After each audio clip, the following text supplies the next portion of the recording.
Good day, everybody, and welcome to another edition of the Military and Foreign Affairs Network. I am your host, the voice of reason. Today, we're continuing our ongoing coverage of the war between the Russian Federation, the North Atlantic Treaty Organization, and its Ukrainian proxy forces. Now, today we have centered specifically in on the Kursk incursion. Now, this is quickly becoming the what I would like to call the Russian Nutcracker, meaning that the Russian vice grip around this small bulge or salient is exerting tremendous amounts of pressure as we speak. And I've talked about this before, in which it was my belief that the Russians had the capacity to envelop and destroy Ukrainian forces at leisure. And the real reason the Russians have not done this as of yet, meaning they have not retaken this small area and essentially one very small town, Sudzha, located in this area, was because the Russian war strategy is to attrit the Ukrainian military. And as long as the Ukrainian military was pumping in forces, supplies, equipment into this salient, the Russians had the ability at will to continue to degrade and destroy the Ukrainian military. Again, if you look at the distances, let's just extend it out even a little bit past. So you essentially have a 28-kilometer wide salient, which has actually decreased quite a bit. And at its most widest right now, let's go back here,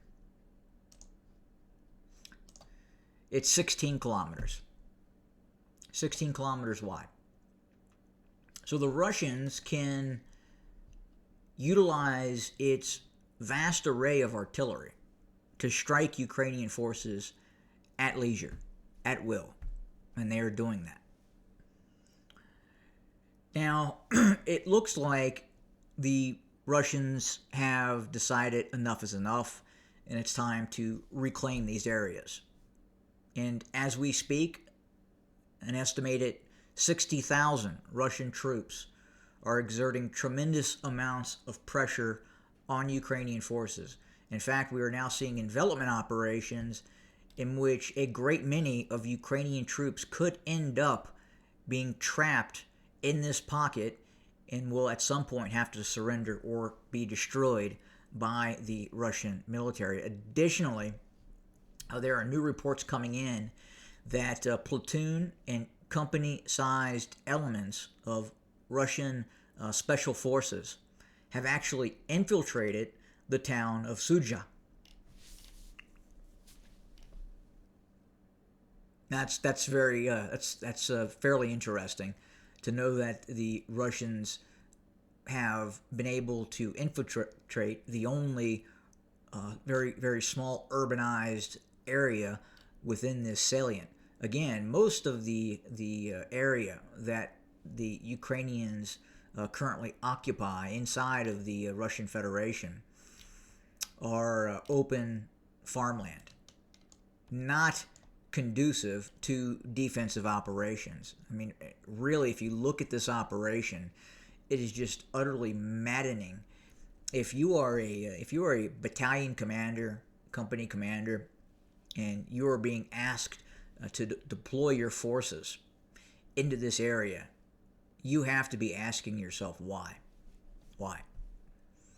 And a lot of Ukrainian troops are doing that just now. They don't understand why they are being deployed into this salient other than a PR campaign to say that they have occupied a small amount of actual Russian territory. Very interesting. Now, additionally, if you recall the Trump's speech to Congress, Trump briefly read a note from Volodymyr Zelenskyy regarding his desire for a truce and or ceasefire. And what we are seeing is the Russian missile attack, drone attack, the Iron Rain, as I like to call it, becoming more and more effective. If we go into the actual letter, this highlighted area is very important. We are ready to work fast to end the war, and the first stages could be the release of prisoners and truce in the sky. This is very important because he's bringing this up in this multi-paragraph letter. A ban on missiles, long-range drones, bombs on energy and other civilian infrastructure. Now, what does that mean? Bombs on energy and other civilian infrastructure. Well, he's asking that the Russian military not strike, quote-unquote, civilian targets. Now, the problem with this is you can pretty much declare anything a civilian target, okay?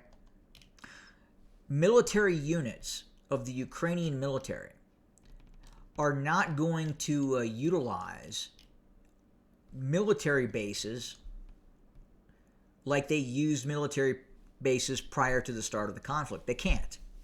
Many of them have been destroyed, and they are just targets that continue to exist. And if Ukrainian forces move into those areas, they know it's highly likely that the Russians will strike. Now, what the Ukrainian military is having to do is utilize civilian areas. They have to use warehouses. They have to use schools. They have to use civilian infrastructure to house its military. They have to. In a lot of these frontline cities, rear area cities, the Ukrainian military are using many of these civilian areas to take shelter, especially in the winter. They have to. And what the Russians have been incredibly effective at in recent months is the use, again, of this Iron Rain to strike Ukrainian military targets in their rear areas, attacking, yes, a location that was once a civilian target that has been repurposed as a military staging area. So what Zelenskyy wants is essentially the Russians to stop all rear area missile attacks. And the Russians are not going to do that. It has become a very effective component of this conflict. In fact, so effective in recent weeks, in recent months, that it is becoming crucial for the Ukrainians to essentially end the war. They are losing command and control. They are losing supply. They are losing the capacity to reinforce and supply its military by these Iron Rain attacks that continue. Just recently, such as the attack that took place in Kryvyi Rih, okay? The Russians struck a building, a quote-unquote civilian building, that had been repurposed for military use. In this case, in all probability, it was housing Western contract forces. Call them mercenaries, call them contractors, and even possibly actual agency type personnel that were being used in these areas. The Russians struck. Now, the Ukrainians and the West are not going to come out and say, "Yep, they hit this target. It was originally this, and now it is being used to house our military and our security agencies. It's now being used to house our Western partners." No, they're not going to say that. They're going to say, well, it was a building being used by Western quote unquote humanitarian individuals there on a quote unquote humanitarian mission. Now, were they? Probably not. Probably not. They were probably there as contractors assisting the Ukrainian military. And again, I don't think we're really going to really fully understand just how much the West, NATO, was involved in this conflict until after the conflict. I think a lot of people have a pretty good idea and have a pretty good understanding about just how much support the Ukrainians are getting in this conflict from the West, from NATO, from the United States, United Kingdom, France. I think they know this, but it's just not being talked about. And then you have the uninformed urbanite, right, who believes that for no apparent reason, the Russian military just decided to invade its neighbor, the Ukraine, the borderlands, for no reason, just because it just wanted its territory, for no reason at all. It just decided to. Putin woke up one day and, well, yeah, this needs to be ours. And that's what they believe, and it's unfortunate, and they harken back to other times, other narratives, in some cases false narratives, in other examples that have taken place throughout history. And that is what the uninformed urbanite does, because they are uninformed. They don't understand history. They take what the very, very 60-second excerpt that they hear on the mainstream media as gospel, and they add their own narrative in terms of their very limited understanding of history, and that creates their perspective. And it's very, very unfortunate that that is occurring, because if people really understood the history of what has happened in this conflict, you would probably have a different outlook. It's very unfortunate. I have colleagues, I have individuals that actually they sit on the, I would say, the more conservative side of the political spectrum, and they don't support the Democrat Party. They don't support that at all. But yet, for whatever reason, and I think some of this goes back to the Cold War, where the Soviets, Russia was an absolute adversary, and that has been ingrained into the psyche, especially into many of these Cold War area former members of the U.S. military and people who lived in that time period. That is what we are dealing with now, and that cannot be further from the truth. And you then get the false narrative that comes from the media in terms of the historical perspective that is often talked about. One of the key points that often comes up is, the Ukrainians gave up their nuclear weapons for protection from the Russians. Look, that again, false narrative. Were there nuclear weapons sitting inside of the Ukraine? Yes, there were. But they were Soviet nuclear weapons that were under the command of the Soviet Strategic Rocket Forces, headquartered in the Russian Federation, Moscow.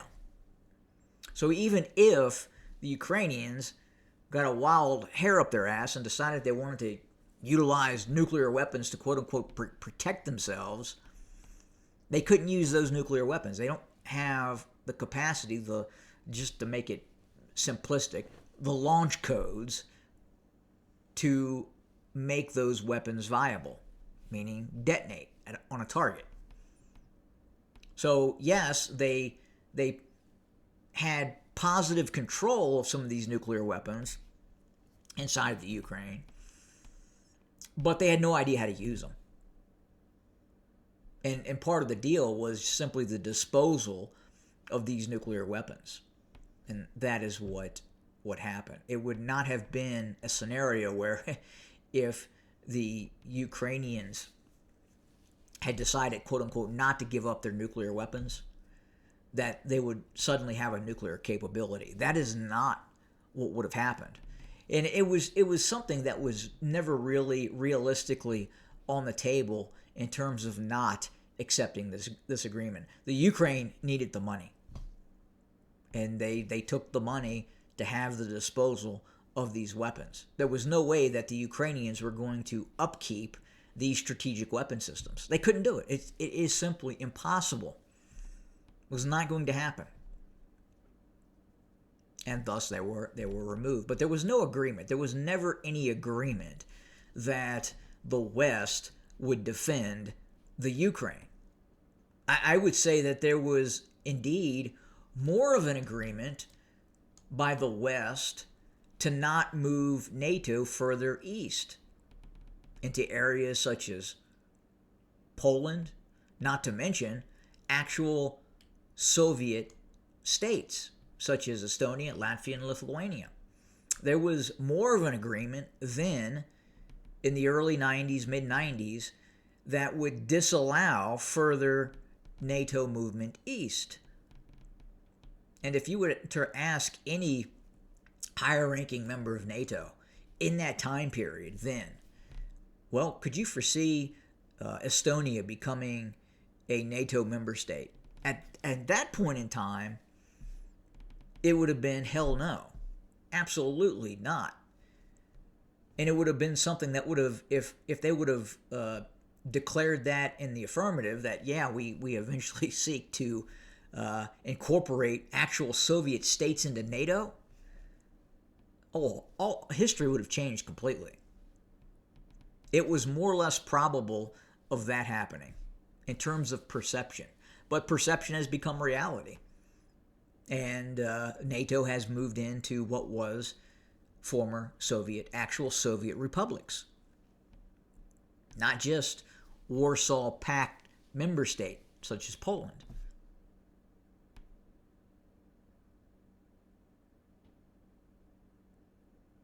So again, very interesting to watch how this has all changed. And then again, in terms of what is happening now, this is the Kursk salient is now cracking. The Russians have decided to remove and eject and or destroy Ukrainian forces in this salient, and they are doing so as we speak. And the Iron Rain will continue.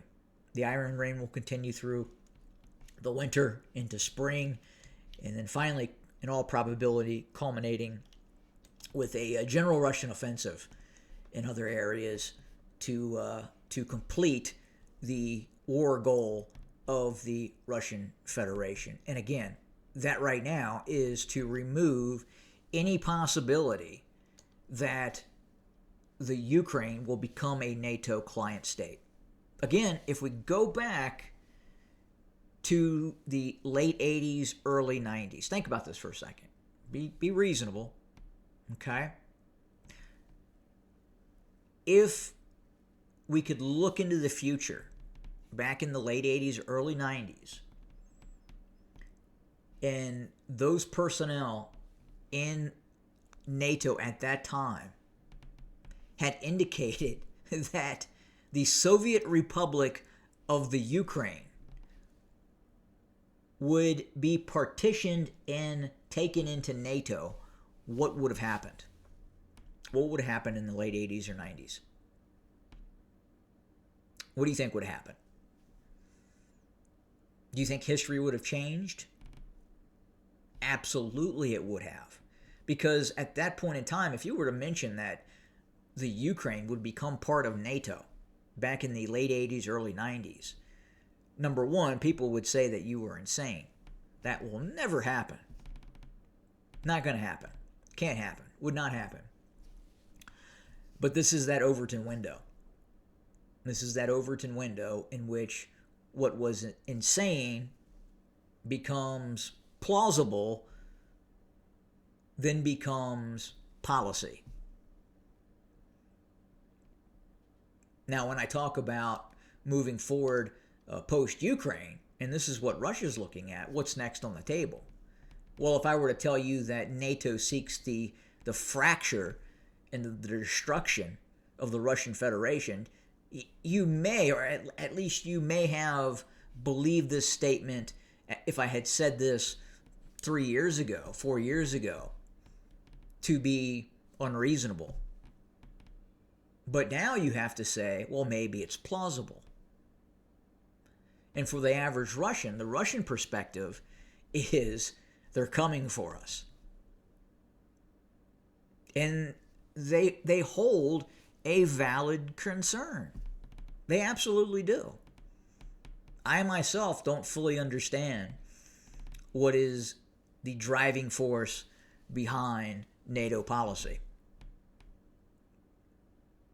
If you look at past operations that took place, such as the destruction of Yugoslavia, the breakup of Serbia, the seizing of rightful Serbian ancestral land in Kosovo, Kosovo is Serbian. Kosovo is not there for Muslim migrants. That's how Kosovo became into existence. Muslim migration. They were initially accepted into the area by the Serbs. But, like we know, they reproduce like jackrabbits, and thus the jackrabbits became the majority.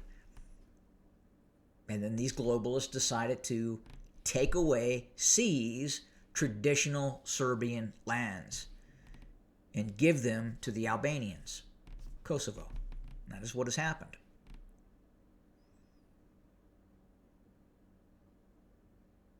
And you have to ask yourself, are the Russians looking at what happened in Serbia, Yugoslavia? Was that a blueprint for what will eventually be the goal for the actual Russian Federation? Not former Soviet republics, the actual Russian Federation. And that's the Russian concern. And that's why, as we speak, the Russians are destroying Ukrainian forces in Kursk and will march till victory. They cannot lose this war. They can't. Well, I think I've gone on long enough. As always, thank you for joining us. More to come very, very soon. Good day.